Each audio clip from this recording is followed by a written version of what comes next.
Absolutely. Here's the macabre history of the Bellamy family, a sinister tale, written as a richly detailed, atmospheric, Gothic horror story meant to last for over an hour of reading aloud, approximately equals 13,000 plus words.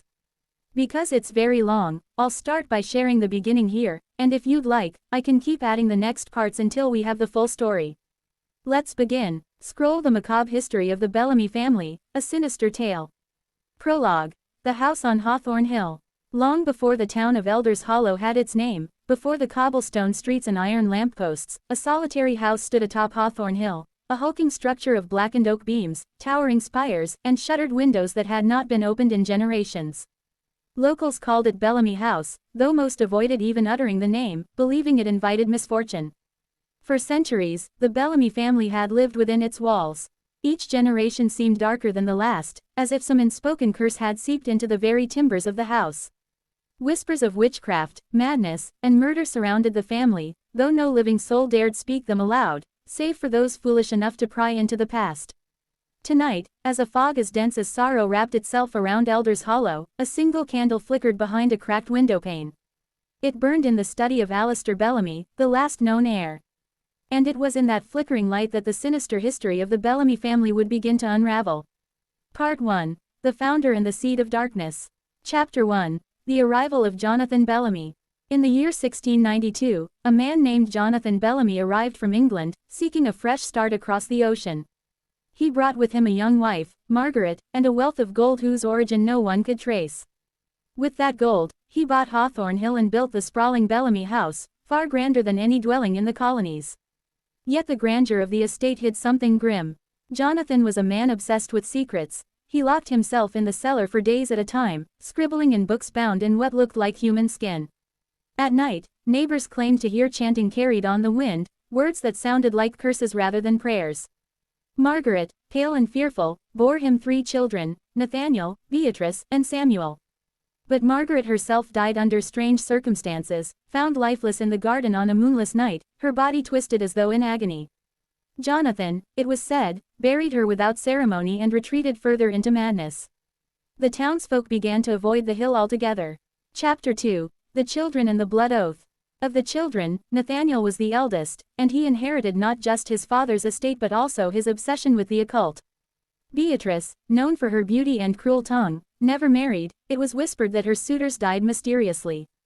Samuel, the youngest, left the house one night and was never seen again. After Jonathan's death, Nathaniel gathered what family remained and made them swear a blood oath in the cellar, that the Bellamy name would endure, whatever the cost. Those who refused, an uncle and 2 cousins, vanished from Elders Hollow, their fate unknown.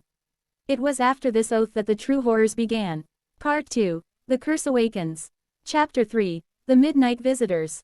In 1747, neighbors reported figures in dark cloaks entering Bellamy House at midnight.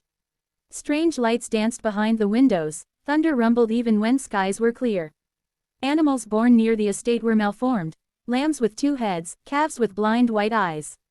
Nathaniel kept detailed journals, some of which survived, pages filled with symbols and invocations to forgotten gods. He wrote of summoning the Shadowed One, and of sacrificing what was dearest to him, in exchange for power. A year later, Beatrice was found dead in her chamber, throat slit ear to ear. Nathaniel claimed it was suicide, yet her expression, forever frozen in terror, told a different story.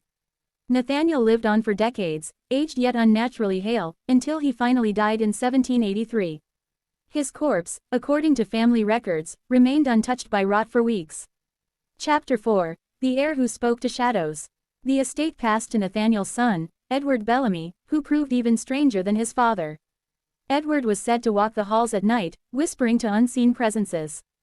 Servants fled, speaking of objects moving by themselves, of whispers echoing from empty rooms. Edward kept the family isolated from the town, allowing the estate to decay around them.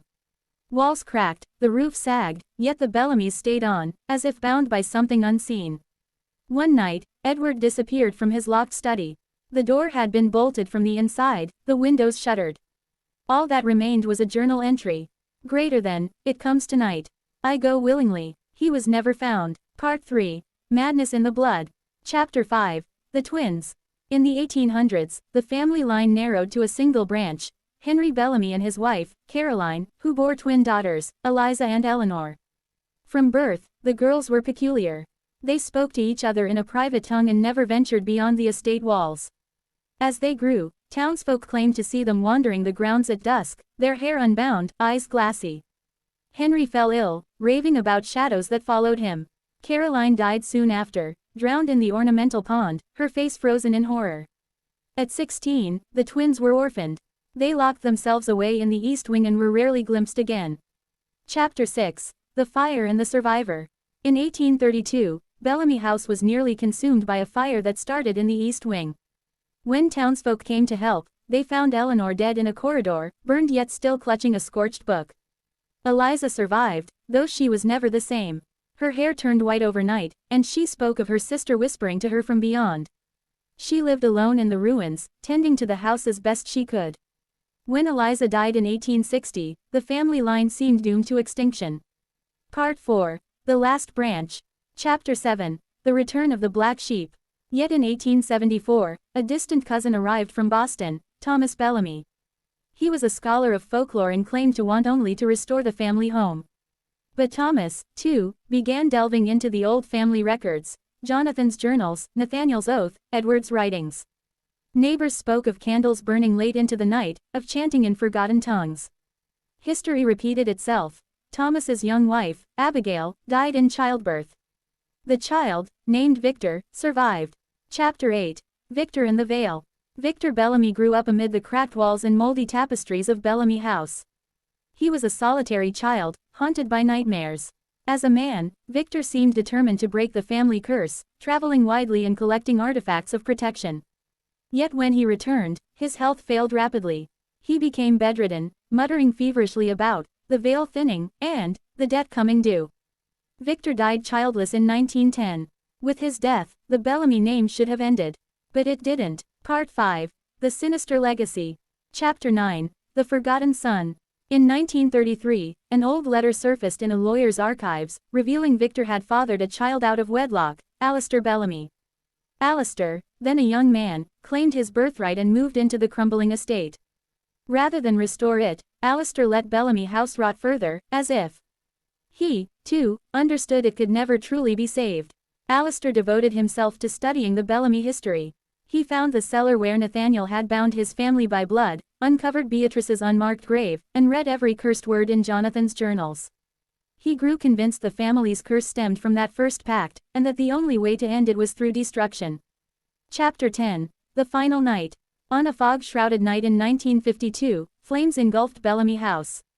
Alistair was last seen standing at an upstairs window, staring into the fire. His remains were never recovered. Some say he escaped, others that he perished.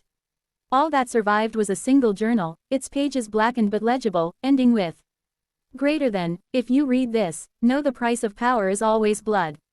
May the Bellamy name die with me. Epilogue. The house still stands. Though the fire consumed most of the estate, part of the foundation and a few walls survived. To this day, nothing will grow on Hawthorne Hill. Children dare each other to approach at dusk, claiming they hear whispers from the ruins. And those who listen too long say they feel eyes upon them, eyes full of ancient hatred and sorrow. Some believe the Bellamy curse ended with Alistair. Others say it waits, patient and unseen, for another heir to claim the name. Mantelpiece clock the end, or is it? Coffin if you'd like. I can expand each chapter with more dialogue, atmosphere, and detail to stretch it to a full novel-length story, approximately 30,000 plus words. Would you like me to do that, or continue this tale with Part 6, The Modern Descendant?